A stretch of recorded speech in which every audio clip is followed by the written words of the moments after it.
یہاں تک کہ حضرت علی اپنی خلافت کے 4 سال مکمل کیے تو اس میں سے ایک خارجی تھا وہ جس نے مکے کے اندر حرم شریف میں کعبۃ اللہ کے قریب حتیم میں بیٹھ کے پلان کیا کہ 17 رمضان المبارک کو ایک ہی وقت میں حضرت معاویہ کو ایک جائے گا، حضرت عمرو بن عاص کو یہ قتل کرنے جائے گا، ایک میں خود ہوں گا جو حضرت علی کو قتل کرنے جائے گا۔ یہ سازش بنائی، کہاں بیٹھ کے بنا رہے ہیں دیکھو، کعبۃ اللہ میں، کہاں؟ حتیم کے اندر، جہاں نماز پڑھنے کو آج 2 رکعت کے لیے آپ کو کیا ہے، بہت کوشش کے باوجود بھی وہاں جگہ نہیں ملتی، وہاں بیٹھ کے ان بدبختوں نے حضرت علی کو قتل کرنے کا پلان بنایا۔ یہ کون تھے؟ وہی 10 خارجیوں میں سے ایک تھا، عبد الرحمن ابن ملجم، ایک روایت میں عبد الرحمن ابن ملجم، باپ کا نام ابن ملجم تھا، نام اس کا کیا تھا بدبخت کا؟ عبد الرحمن تھا۔ عبد الرحمن نمازیں روزے اس کے ایسے تھے، جب یہ کوفہ میں آیا تو لوگوں میں مشہور ہو گیا کہ کوئی بہت بڑا اللہ والا آیا ہے۔ نیت کیا تھی؟ حضرت علی کو قتل کرنا۔ تو وہ رمضان ہی میں، پہلے رمضان کو اندر داخل ہو گئے کوفے میں، اور انتظار کرنے لگا کون سا دن موقع کب ملے گا، کیسے ملے گا، کیسے میں حضرت علی کو قتل کروں۔ اس کی وجہ سے اس نے کیا کیا، 2 دھاری تلوار زہر میں بجھا کے رکھی ہوئی تھی، اور موقع ملتے ہی آخرکار کیا ہے، قتل کرنے کے لیے فجر کے وقت آیا اور حضرت علی کو کیا ہے، وہ تلوار گھمائی اور پیٹ چیرا، تو حضرت علی نے حکم دیا کہ پکڑو اس کو، وہ پکڑ لیا گیا۔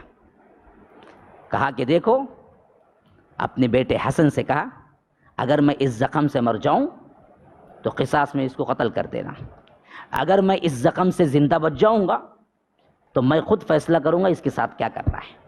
3 دن بعد حضرت علی اسی زخم سے شہید ہو گئے، اسی زخم سے شہید ہو گئے۔ حضرت حسن نے اس کو بلوایا اور قصاص کے طور پہ اسے قتل کرنے کے لیے کہا، تو اس وقت بھی بدبخت نے کہا کہ تو ایسی زبان کو آج قتل کرنے والا ہے جو کہ 1 منٹ کے لیے بھی ذکر اللہ سے کبھی خالی نہ رہی، مرتے وقت بھی وہ اللہ اللہ کر رہا تھا، مرتے وقت بھی سبحان اللہ الحمدللہ بول رہا تھا،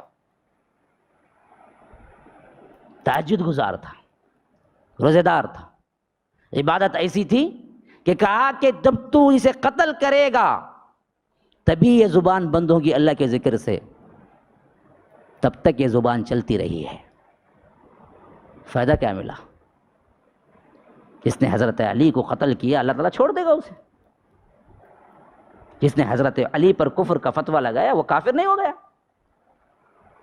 حدیث میں تو عام مسلمان پر ہے کہ اگر کوئی مسلمان کسی مسلمان کو کہتا ہے یا کافر ہو، اے کافر، تو اللہ کے رسول نے کہا فقط باء بأحدہما، وہ کفر کا فتویٰ پلٹ کے دونوں میں سے ایک پہ ہو جاتا ہے۔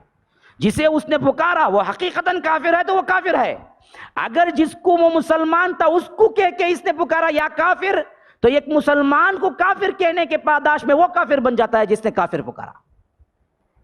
عام مسلمان کو بھی تم کافر کہو گے اور وہ کافر نہ ہوگا تو وہ کفر کا فتویٰ پلٹ کے تم کافر بنو گے۔ جس شخص نے بدبخت نے حضرت علی کو کافر کہا اور اللہ کے رسول کے سچے صحابی تھے تو یہ کافر نہیں بن گیا، لیکن پھر بھی اس کا اعتقاد و ایمان کیا تھا؟ ذکر اللہ پہ، تہجد پہ گزرتا تھا۔ تو ان کے ذکر پہ، ان کے نمازوں پہ، ان کے قرات پہ مت جاؤ۔ عقیدہ اگر خارجی ہے تو وہ خارجی ہی ہے، وہ منہج اہل سنت نہیں ہے، نہ کبھی ہو سکتا ہے۔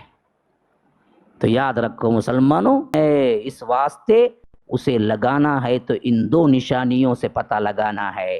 اگر وہ عرب حکمرانوں کو، مسلم حکمرانوں کو گالیاں دیتا ہوا دکھ جائے تو یہ خارجیوں کی سب سے بڑی صفت ہے، اور مسلمانوں پہ تلوار اٹھانے کی یا کسی جمعیت بنانے کی یا جہاد کے پکار کی نام کیا کیا ہے بنانے والا ہے تو یاد رکھو وہ خارجی ہے۔ اور نمبر 2 سب سے بڑی پہچان، معمولی گناہوں پہ کافر کا فتویٰ کوئی دے تو سمجھ لو وہ خارجی ہے۔